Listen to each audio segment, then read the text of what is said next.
excitement and intuition are very much linked. And it's when you ignore that problems really start to arise. So whatever you're shooting, try and combine your excitement with a vision. And then when you do that and it works, I can guarantee that you'll be grinning from ear to ear all day. Do you ever feel that little impulse to take a shot that doesn't make sense and it pays off in the end? That little twinge of excitement informs a lot of today's guest philosophies on photography and creativity, which he generously shares with us today. Ross Harvey has been shooting weddings for over 8 years, and his career is founded in his research on happiness and creativity in psychology and philosophy. He was awarded Best Photographer in England in 2013 and 2014, and has been the judge for that competition since 2015. He's the UK's #1 fearless photographer from 2013 to 16, and was recently added to Harper's Bazaar's list of top wedding photographers in the world. Today he talks to us about street photography, as well as his thoughts on intuition and following your excitement as an artist. We also discuss managing your mindset and emotional state and how that impacts your work. He talks about his experience at the last Experience Arc, which was in 2016, and he gives a couple of tips to add on branding and pricing, which is from his upcoming talk at this year's conference in October 2018. Have you brought street photography skills into your wedding photography work? Do you have any stories about following your creative impulses? Let us know by using the hashtag #TheArcCreativePodcast and tag us in on Twitter or Instagram using @ArcThisIs. This episode is sponsored by MusicBed. MusicBed is making better music accessible to everyone, from wedding and small business films to broadcast ads and features. With a highly curated roster of artists and composers, they've helped soundtrack groundbreaking projects from Jaguar, Apple, Hulu, and Nike, as well as HBO's The Leftovers, Amazon's Transparent, and Oscar-winning shorts. They also help you where you need it most, in your search. Not only do they have incredible browse and search tools, but on top of that, they have a team of people on staff who are dedicated to helping you find the perfect song for your project. At no extra charge, they'll send you suggestions based on what you're looking for. Consider them another member of your team. Discover why leading brands around the world make MusicBed the first choice when licensing music at musicbed.com/welcome. That's musicbed.com/welcome. And to sweeten the deal, they're offering 20% off your next on-site license. Just use coupon code ARC, that's capital ARC, at checkout. Thank you, Ross, for being here with us. Thank you, Sachin. I really appreciate it. I think you've just said everything that needs to be said, and I feel like my head's swollen so much. I don't need to say anything more. Awesome about that. I guess I'm going to just sort of jump straight into the questions. I mean, we recently were together in Japan. Ross and I are both very passionate about street photography. And I basically wanted to just jump straight into that. Obviously, you're very well known in the wedding photography world as being an incredible wedding photographer. But I wanted to ask you about street photography and what street photography means to you. Yeah, love this. I mean, street photography is just incredible. I think when we've talked before, Sachin, it's basically a meditation for me. It's like a chance to completely explore, and the camera just acts like a key to open so many doors with travel and meeting people and just having some adventures that you just wouldn't have without a camera. And so street photography is just a means and a medium of exploration for me, and a means to just be absorbed by culture and people in the world and just be shocked by the sort of crazy alignments that are presented in front of you for that split second, and trying your best to capture them is just so rewarding. Can you tell me a bit more, and the audience listening, a bit more about when you say it's a meditation? What do you mean by that exactly? When you're in the zone creatively, you tend to turn off. Most cognitive thought processes just still or pause as such. And time passes, you don't get hungry, you don't even realize time has passed. And most people have been in the zone at some point in their life like that. And so when you get into that zone, or when I do when I'm shooting street, I'm not thinking.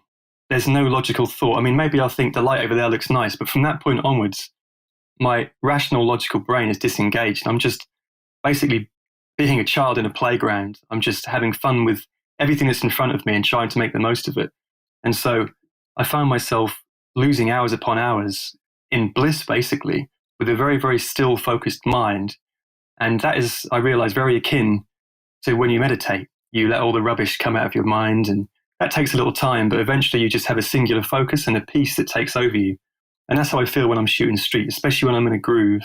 It's very beautiful. And so when you've finished one of these street photography trips, what is kind of the feeling that you have once it's completed? It's usually, bloody hell, that's gone quickly. Where next? But generally it's like absorption time. So I like to hit things hard. So I'll do a lot of shooting. I'll take a lot of frames. I'll try very, very hard the whole time. Then I'll just relax for a long while. As we both went to Alex Webb's street workshop a few years ago, it's always nice just to relax once you've got the pictures on the hard drive. Don't cull too soon. Let them soak in. Look at them a few times. And then just appreciate in the moment about which pictures speak to you and highlight the Japan that you saw and you thought you experienced. Because it's easy just to pick the technically best pictures, but they're not always the best pictures because they might lack in emotion or substance.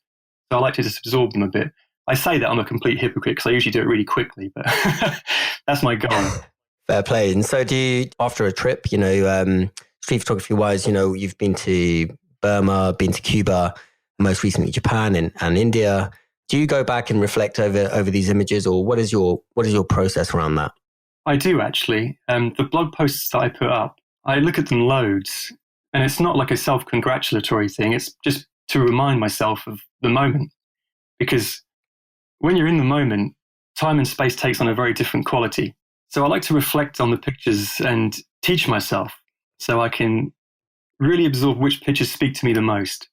And I'll look through the blog post again and again and again and again, and I will often cull pictures out of the blog post at a later date. But I try not to because I like to put a big, long story up. But I always use them as a chance of reflection for improvement for myself and the way I see the world, basically. So with street photography, how do you therefore bring that into your weddings, and how does it affect your wedding photography?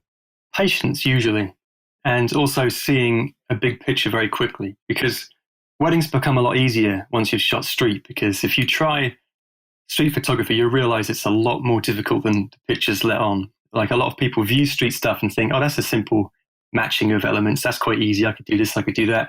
And when they try it, they actually realize how difficult it is because it's so organic. It's completely unscripted. And so when you achieve an excellent picture with street photography, it's done in a fleeting moment. But when it comes to weddings, you can actually position people in these perfect compositional positions, and you can set up the shots that you wouldn't be able to take in street. And it also teaches you just to, like I said, to be patient and to wait for the right moment. You obviously don't have as long as you do with street photography, because you can wait for a long time with street. I've waited like 45 minutes for a specific shot before.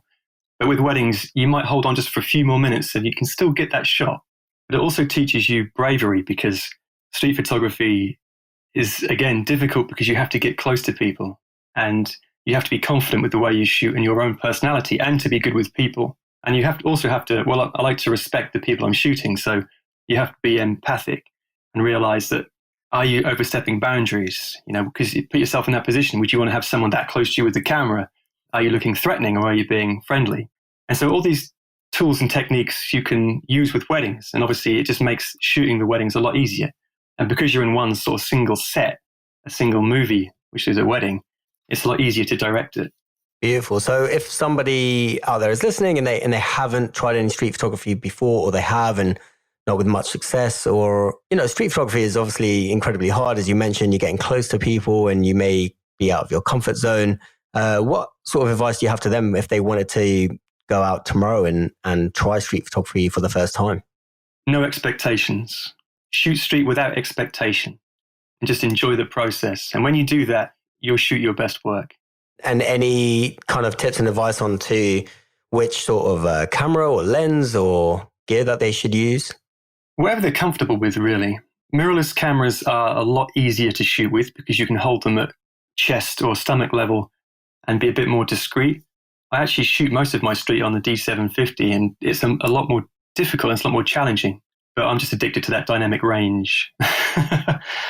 But use a camera that enables you to do what you want to do. Like, never use something that holds you back. And it doesn't matter if it's 35mm, 24mm, or 50mm. Use a lens that you're comfortable with and shoot the way you want to shoot. Like anything, don't become a carbon copy of someone. Just be yourself and go out there with no expectations and see what happens. And you will fail, but of course failure is part of the feedback system. And you'll just get better and better, and you'll realize what works and what doesn't. Like anything, really. And so with going out and failing and receiving that feedback, one could spend maybe a few hours outside, and that can feel like a really long time when it's your first time ever doing street photography. What is a good way to kind of, overcome maybe some of those failures, or a good way to learn from that process? Is it something that one should just keep doing and keep trying, or what's been effective for you in the past? Well, as it happens, I stumbled upon a really cool quote today that I'm just going to go into my pictures and find. It's by young Pueblo, Pueblo, and it says, "A real sign of progress is when we no longer punish ourselves for our imperfections." And I thought that was rather concise and beautiful. And it's the same with photography. Realize that we are all flawed human beings, and when we try, we're never going to be exceptional straight away. And sometimes those misperfections can actually define you as a person and as an artistic person. So imperfections can actually lead to a style which sets you out from everybody else, because the striving for perfection means that you're striving for a generic overview of something which has certain qualities, and that might not be what you're about. That's incredible. Just soaking that in. That's very true. And in the wedding photography world, we see a lot of wedding photographers potentially and portrait photographers who are trying to be like other photographers that they admire and that they may be learning from. Do you have a tool or a technique that you could give to someone, and maybe someone who's starting out and they want to be like some of these great photographers that are out there, but are maybe not listening to their own kind of inner voice or their own style that may not be popular right now, but potentially has the power to be really interesting and exciting and could be the start of something that's quite new to wedding photography or portrait photography? Yeah, it's a couple of things really. First, always shoot for yourself and for your couples. Don't shoot for social media, and do not shoot for likes, because that's a vacuous endeavor. What works for someone else might not work for you and your couples and clients. So I think self-introspection comes in here, and knowing who you are and what you want before you set off. So rather than just have a general idea of shooting weddings, really find the styles that other people shoot that excite you, and just cherry pick the best bits and use those as inspiration for your own recipe, so you can create your own product or view or vision. And don't worry about cloning someone else, because that person's already doing that. They're filling that role. So just cherry pick the best bits from all your favorite photographers. And it might not be photographers, it can be from any art or any industry, any creative expression. And just try and put that into your own work. And the more you do that, the more you align with your excitement. And the more you align with your excitement, the more energy you have for it, which will just completely keep you empowered rather than disempowered when you just try and make everybody else happy and not yourself. And when you say align with your excitement, can you tell us a bit more about that? Kindly, you were one of the first interviews that we had on the ARC interview website, www.thisisarc.co. And for anyone who hasn't read that interview, I highly recommend going to check that out. You definitely talked about this then, and it's definitely a recurring theme, but I'd love to, on the podcast, I guess, just hear a bit more about what it means to align with one's excitement, for somebody who's out there and is shooting a wedding tomorrow, for example. What should they be doing with that knowledge? That's a deep question. I'll try and answer it as concisely as possible. Your excitement is like a compass, and it points you in a certain direction. And when you walk or run in that direction, life seems to just align itself, and you will also find yourself happy because you're doing something that you're aligned with. I think conversely, it's interesting to look at why people aren't happy and why they don't follow their excitement and what happens to them. And they're generally people who just tend to copy for the sake of copying, or because they just want Instagram or Facebook followers and likes. And that can be a very, very destructive process that can ultimately make you end up unhappy and very unfulfilled, because it's based from an ego perspective and not one from your heart. And I believe that your heart and excitement are aligned as one. And so when you follow that, you're actually following what you're meant to be doing at that time and place, because no one really understands where excitement comes from, what generates it, and what points you in certain directions. But to me, it's the organizing and driving principle of the directions that I follow with regards to not just photography, but my entire life. So how would that work for a photographer who's about to shoot a wedding and they arrive at the bride's place and she's in the prep stage, getting ready for the day? How would it work to follow your excitement in that scenario? Well, say you'd seen a certain setup that someone had shot through something and made an interesting foreground or shape, or there was a beautiful stream of light. What a lot of people will do is they'll be too afraid to follow that excitement, because they might have to move the bride, they might have to ask the makeup people to move, they might not have tried it before. And again, it's the flip side that can be the downfall. It's not following your excitement, because that can stop you from trying something and developing a style, or even just testing and putting your foot in the water, really your toe in the water with a specific style to see if you enjoy it and if it actually sits with your portfolio. So it's something you should always listen to, because excitement and intuition are very much linked. And it's when you ignore that the problems really start to arise. So whatever you're shooting, try and combine your excitement with a vision. And then when you do that and it works, I can guarantee that you'll be grinning from ear to ear all day. I'm going to keep challenging you on this because challenges will occur on a wedding day, and you may be with the bride or the groom, and you've seen some light, it's really beautiful, but they're not ready at that moment, or maybe they're not as excited as you are, and you're trying to get them onto the same page as you, and for whatever reason, say that particular moment doesn't work and you're unable to execute on your excitement. How do you retain a level of excitement that can actually carry you throughout the rest of the day? That's a good question, Sachin. It's basically, don't treat it as a failure if you haven't been able to follow it through. A lot of people will piss on their own fire, so to speak, because they couldn't follow excitement or do something they wanted to do. And that's actually very common. It's like a self-destructive thought process. So you just have to realize that you'll have more ideas and you'll see different opportunities, and to align with those rather than let missing one distract you. And so is that kind of the methodology that you're working with or using or tapping into when you're doing street photography? I'm just going to tie that back in. One would imagine you'd leave wherever you're staying in Airbnb and head out onto the streets. And how do you follow your excitement when there's infinite possibilities of places to shoot or to see and to do? That takes time to develop. I sound like a broken record here, but your excitement will point in a specific direction. It might be one road looks slightly more interesting to another one. I mean, I remember on the Burma trip that we were on, I remember just seeing a pile of sand. My interest and my intuition just went there. And I looked and I couldn't see anything. And I thought, that's just, my logical mind thought, what useless idea. But I thought to myself, no, I've been pointed in that direction, so I'm going to go. And so I walked over to the sand and I saw in a distance some people working on a lorry, digging things and doing all sorts of stuff. And I went to sort of see them because I couldn't speak the language, but waved and smiled. And they invited me in, and I ended up getting one of my favorite pictures from that trip, which is of 3 different girls of the same family of 3 different generations, like a daughter, a mother, and a grandmother, all in different light. And for me, it just shows perfectly how the generations of families can live in the one space, and it showed you all of the little nuances of their family. And I wouldn't have had that picture if I hadn't have just followed the instinct of the sand. And I'm sure you've had it yourself. It's almost serendipitous how this stuff works. One thing leads to another. So it's not just, oh, my excitement's pointing this way. You walk around the corner and there's a carnival happening. That would be nice. But sometimes it's just a little tease as such. And you go there and you think, what about this? And it's like someone's got a fishing rod and they're just getting you closer and closer to this source. And you just have to follow this very abstract and in hindsight crazy path. But they lead you to different places and experiences. And that's happened to me so much. I can't underestimate how important it is to follow your gut instinct. And I think it's because the subconscious mind, it processes a lot more information than the conscious mind. And so when you're walking around, your subconscious might take something in that your conscious mind has missed because you're thinking about something else or you're on a different wavelength.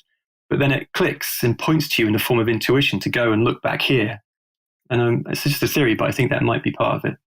Beautiful. And so when you're teaching, I understand that this plays a huge part into your workshops and obviously in the style of how you shoot weddings and into street. But if somebody was to learn, can you teach this stuff in a workshop and how do you do that? Yeah, I mean, it's my favorite part of the workshop, the mind mechanics, as I call it. Although someone else has already bought that domain, which is irritating. It's all linked. And so intuition is a small part of it, but a lot of it is how to manage your mindset as well. And I won't go into it too much because I don't want to sort of do any sort of sales blurb or anything, but below all of your cognitive processes and whatever camera you use and where you are and all of that creative technique in terms of shooting through things, using frames and layers, your emotional state in your mind and your ability to cope in certain situations sits below all of that. So if that's not optimized, everything above it will suffer. And so one of the things I teach, along with all the creative techniques and stuff that you can use to shoot, composition, light, creative technique and all that stuff, is just how to sort that lower level out and give you a solid foundation to be able to cope in any situation, regardless of what you're shooting. So it all ties in together, and to me, it's absolutely fascinating, and that's why I've spent so many years researching it. Could you give us a few tips on optimizing one's mind?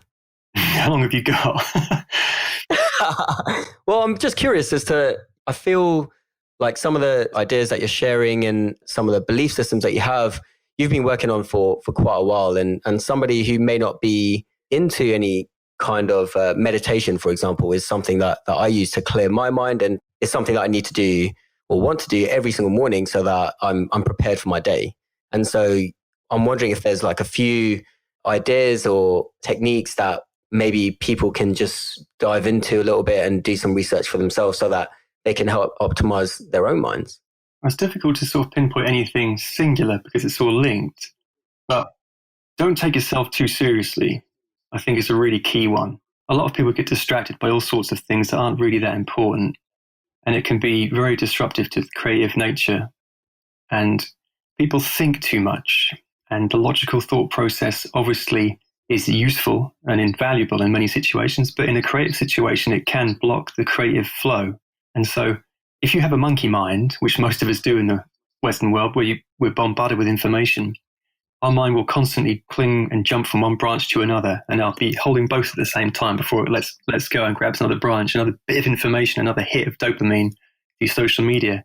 That is a very, very creatively destructive thought process. So just spend time away from social media, spend time in nature, spend time just being still and thinking and using your imagination.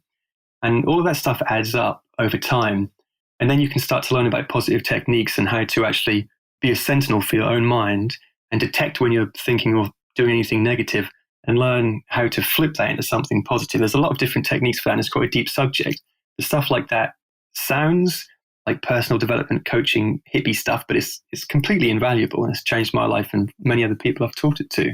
That's great, Ross. No, thank you so much. I mean, if somebody is, though, being bombarded with their logical mind around some things that they're really trying to work through, and it may be from a negative space, if they're not listening to their logical mind, what are they listening to?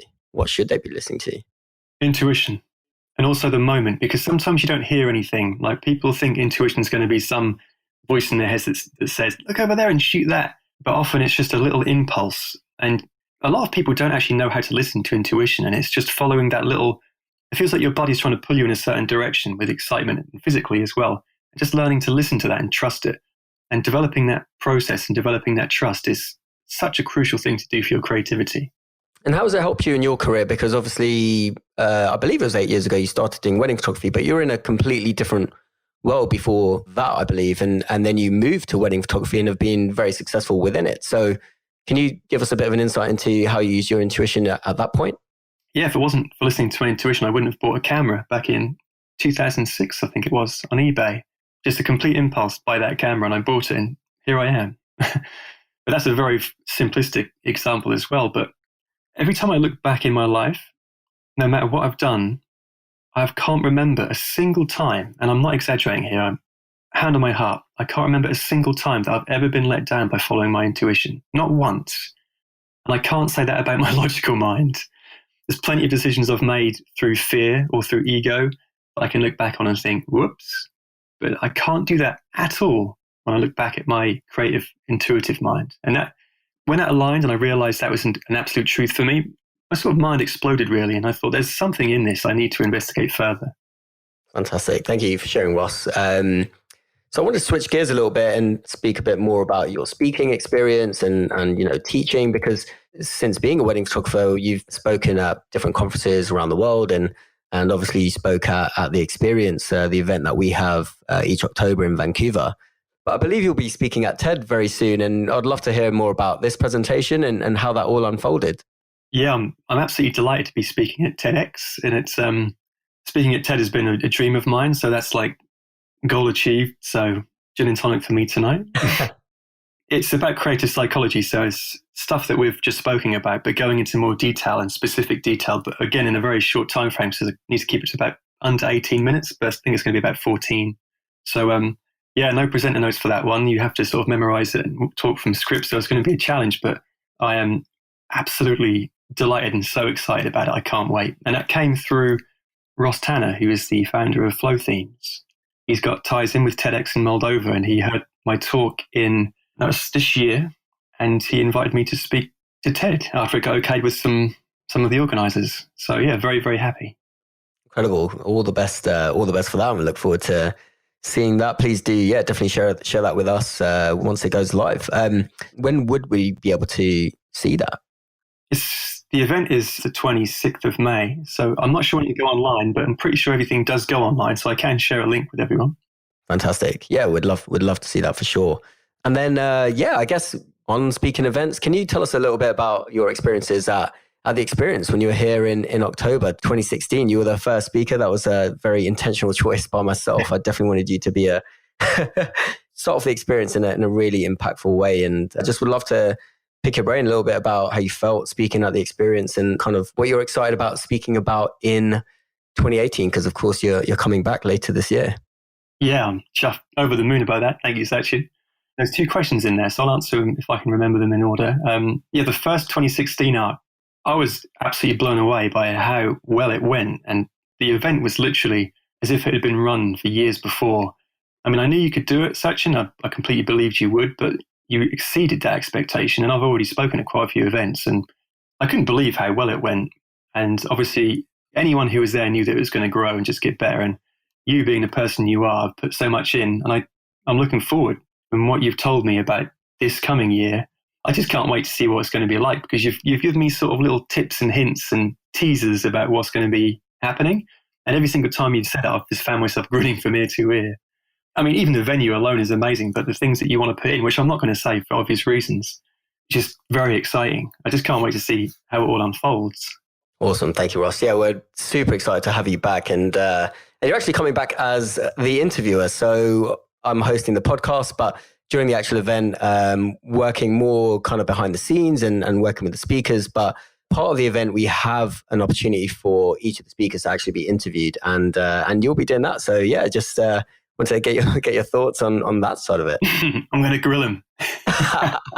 No, I'm not. That would be ridiculous. I'm really excited about that, actually, because I'm basically getting my own free question session after watching someone present. Like, usually people have to sort of put their hand up and wait, but I've got like a fast track queue jump. So I'm just going to have, for once, I'll be able to just sit there and listen to a talk and then just ask direct questions that I think will benefit everybody in the audience as well as myself. So I'll try and gauge the overall nature of the talk and think what would be relevant for everybody in the room that can be helpful, not just something that interests me as well.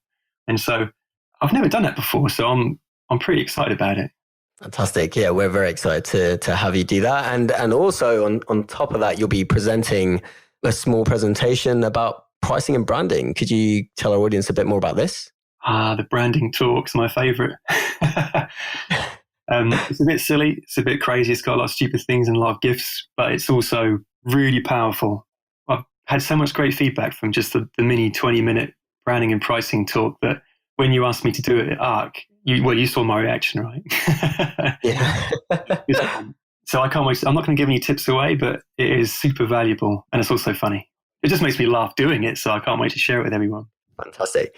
Okay, I'm going to push you on the tips because I kind of want our audience to have maybe one takeaway from pricing and branding, if you'd be so kind to share with us. But you know, we're in May right now, 2018. People may be shooting weddings or shooting another portrait assignment or some commercial work. Is there one takeaway that you could give them that they could maybe implement now, that they could maybe speak to you about in October, because it may have changed something around their pricing or their branding that could be effective? Would you be able to share one thing with us? Sneaky Sachin. Yeah, I mean, I would think confidence and bravery. Don't be afraid to put your prices up, because there's more competition at the lower prices and there's less competition at the higher prices. And a lot of people who are very, very good don't have the confidence to put their prices up for whatever reason. And so be brave, put your prices up, and what's the worst that could happen? You know, you might not book a couple of weddings and then you can put your prices back down. Or if you do start booking weddings at that price, you'll never look back. And to carry on with an extra tip, I always used to put my pricing up once I booked 10 weddings. If I book 10 weddings, I'm going to book 20, my prices are going up. Book 10, prices up. And after a while, I ended up doing that after booking 5 weddings. But confidence is exceedingly important when it comes to branding and pricing. Fantastic, Ross. Well, thank you again for sharing those valuable tips, those valuable 2 tips with our audience. I'm excited to hear and see if anyone takes you upon that and what the results are. I know after a trip to India that we went to last year, where you definitely encouraged me to increase my collections for weddings and my top collection, which I booked literally, I believe, a month or two later. And that was unbelievable and definitely gave me a newfound sense of confidence. So thank you for that, Ross. I do have a quick question around India, actually. Going back to street photography one more time, because as you know, I'm hugely passionate about street photography. You're also a member of the 8th Street, a collective of European street photographers based mostly out of the UK that go to different cities within Europe and across the world. And I guess I want to ask you a bit about the differences between shooting in India, shooting in Japan, shooting in Burma, and shooting in Cuba, because they're 4 major countries that you've visited in the last 4 years. And where to next? And what are the differences in these sort of cultures? And I have so many questions around that, but I'd love to hear how you find the differences between these countries. Okay, cool. Yeah, one at a time. Next is Mexico, I believe, next year to shoot the Day of the Dead ceremony, which I think is more than a day. It's like a week, I think, long celebration. Other than that, with yourself, we'll try and look for something early next year, I'm sure, and I hope. But the differences between the cultures, they actually define how you can shoot. Well, they do for me. Some people disagree with that and say I shoot the same anywhere. But in places like India, where you saw it, how many selfies did I do in India with people? A lot. You're very so interested in what you're doing. And it's the same with Cuba. When it comes to street photography, we're often shooting the mundane and the abstract. And we give attention to people who wouldn't usually have attention. So it might be someone cleaning a street or a builder working with something, building a house or just even mixing cement. And we'd smile and we'd take pictures and we'd engage however we could if we couldn't speak the language fluently or at all. And a lot of people are very happy about that. As long as you do it in a very welcoming way, they'll invite you in. And places like Bali and India, I ended up being given tours through building sites that were museums that were half built and going to the roof so high up and just standing on the edge and having a massive view of vista of the city.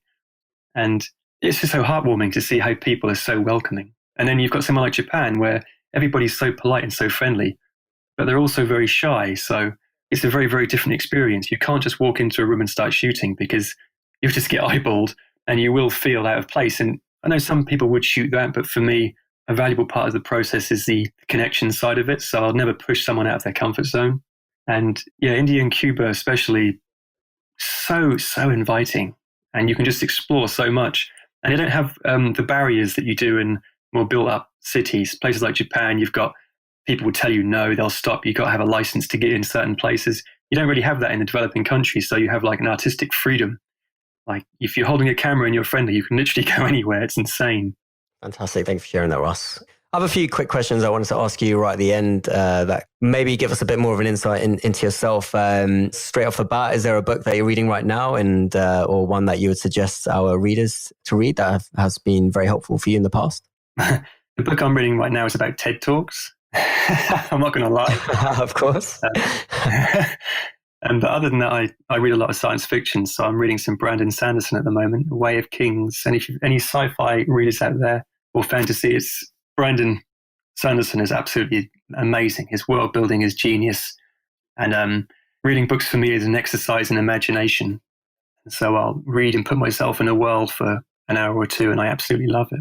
I'm not reading anything thoughtful as such. I'm not any documentaries or nothing I could pass on in that sort of respect, because I've read so much of that in the past. Now I'm just optimizing processes and thought patterns. So I read a lot of science fiction.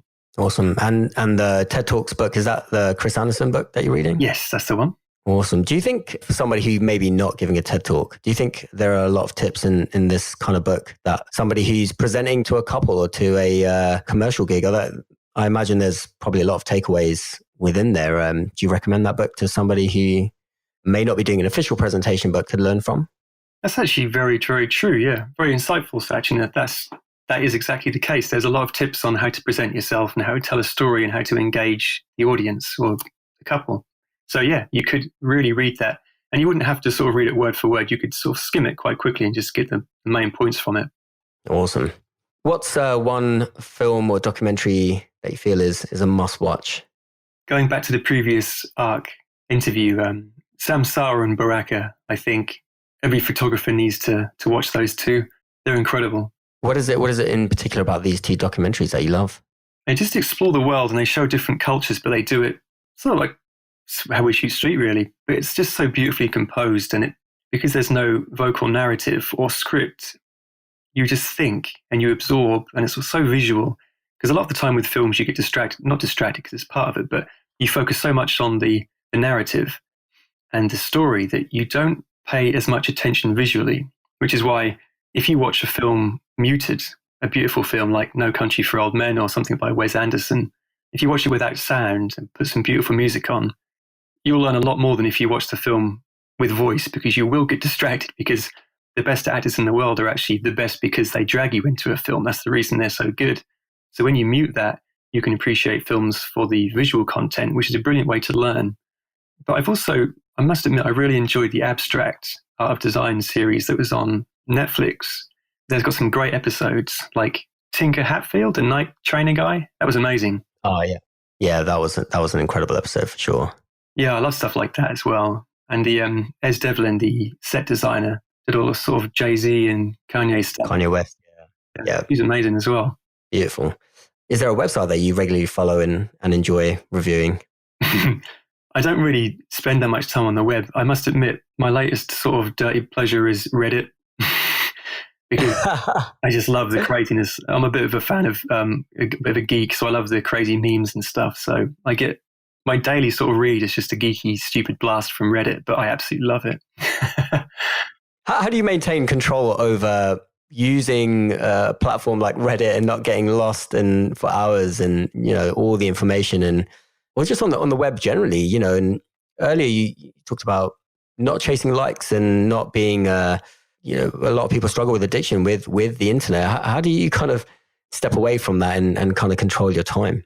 That's a very timely question, actually, Sachin, because when you put all of the mind mechanics stuff into practice, you don't need social media to be happy. So you're not looking for validation from other people. And that, unfortunately, is what a lot of people do with social media. And there are a lot of photographers and a lot of people out there who use it purely just to try and get attention for some reason. Maybe they're lacking in their life somewhere and they just want a like to prove that they're good enough, but they haven't got the emotional tools to realize that they are, going back to that quote that I said before. And so when you realize that we're all perfectly imperfect and you haven't got to be this image that you think you need to be, because we've all got this image in our head, that the perfect version of you, and it's ridiculous to do that because we are who we are and we should embrace it. And I've found that the more I realize that I am me, and I don't need to be anybody else. I don't need to prove anyone who I am or what I do. I don't need to justify my thoughts to people or explain why I think them. I've just become more and more self-dependent. And so I spend a lot less time on social media. I love to look through and see how people are doing, by the way. And I like to see funny stuff. Pretty much if it's got a cat in it, it'll get a like from me. But I don't really take myself seriously. So I'm not out there to try and prove to anyone what I can or can't do or anything like that. So yeah, the social media has dropped off because I just don't need it, really. I'm just happy to sit and think or read and do something creative. Fantastic. Ross, thank you so much for your time and for sharing all your insights in such a beautiful way in the way that you do. And really excited to see you in Vancouver this October, and major gratitude to you, brother. Thank you so much. Likewise, man. Thanks for the invite. I can't wait to see you in October. To learn more about Ross, he can be found online at www.rossharvey.com. And get in touch with Ross. Tell him what you thought. You can find him on Instagram at Ross Harvey. That's ROSSHRVY. And you can tag us in as well. On Instagram, we're at ArcThisIs, and on Twitter and on Facebook, also at ArcThisIs. One of my key takeaways from this episode with Ross was where he talked about using your excitement. He said that your excitement is like a compass and it pulls you in a certain direction. And when you walk or run in that direction, life seems to align itself. And I fully agree with this. I feel like photography is something that I've felt excited by and aligned with. And it's brought me to so many things in terms of my work, in terms of my relationships, creating a conference and this interview website, which is now a podcast. I'm excited by it, and I want to hear what makes you excited and what you feel aligned with. So again, you can join the conversation, use the hashtag The Arc Creative Podcast and tweet us at ArcThisIs. You can also share an image that has inspired you from this conversation We'd absolutely love to see that too. And we really want to help you become a better artist and entrepreneur. So if you're in Vancouver or are able to make it out to the Pacific Northwest, then Ross will also be flying over from the UK to Vancouver this October 2018. And as a wedding photographer, you'll learn a lot from Ross. He'll also be giving a unique one-day masterclass. He gave this in 2016 and it was hugely popular, so definitely check it out. This one is not about SEO, business models, or camera settings. In fact, Ross will teach you everything he knows about unleashing your creative expression and confidence. He believes that to achieve your dreams, you must master one thing first, and that is your mind. He'll also share everything he knows about using the best lighting, compositional and portrait techniques, and he spent years honing these down. He can deliver them to you in a single intensive day, so definitely bring a notepad because there is a lot to take in. You'll also go out and shoot together to practice these techniques. First, he'll demonstrate them and then you'll have a go yourself. So bring along your camera and preferably a 35mm lens. Then you'll edit a selection of his shots using Lightroom. He'll explain how to edit down to the finest detail and you'll be really surprised at how easy it is. He believes that the trick to Lightroom editing is to use it as little as possible. It's very fast, very efficient, and very effective. This is a full-day class. It's 7 hours from 9 a.m. to 5 p.m. and tickets are limited to 15 places and they've already been selling. So definitely get on that if you're keen to learn more from Ross Harvey himself. Finally, I want to thank you so much for your time and please, we'd love for you to stay connected with us at ARC. Check us out on iTunes and subscribe for more shows that are rolling out with Angela Rashensky, Nikki Boone, Levi Tijerina, Brian Morrow, and the Great North Collective, and so many more. Again, thank you to my production team, Jeremy Enns and his crew, for the amazing sound and production. And if you know someone who'd enjoy the show, we'd love it if you could just share a link with them and add any reviews for us on iTunes. They are always appreciated. Once again, I'm your host, Sachin Khona, and with maximum love and gratitude on your creative journey, we'll catch you next week for another episode of the ARC Creative Podcast. Big hugs and high fives. Peace.